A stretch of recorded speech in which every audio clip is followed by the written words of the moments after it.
Hey guys, in this video, I will show you how to make money with Whop Affiliate. Alright, let's begin. First, go to Whop's website and sign into your account. On the left side menu, click on Affiliates, the one that looks like a ticket. This is where you can begin earning through the affiliate program. To get started, you'll need a platform like a website or a social media page to share your affiliate link. You have two main ways to earn, either as a general promoter or a customer affiliate. As a customer affiliate, you can generate custom affiliate links for products listed on Whop.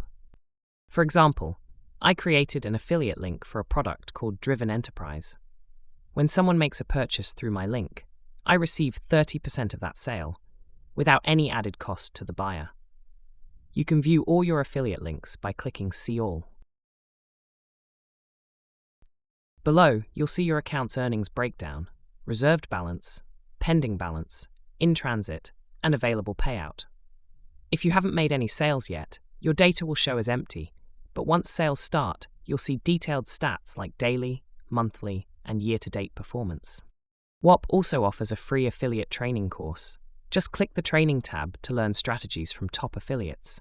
It's rated highly and has no entry requirements. So that's basically how you can make money with Whop Affiliate. And that's it for this video. If you find this helpful, consider subscribing and giving this a big thumbs up. Thanks.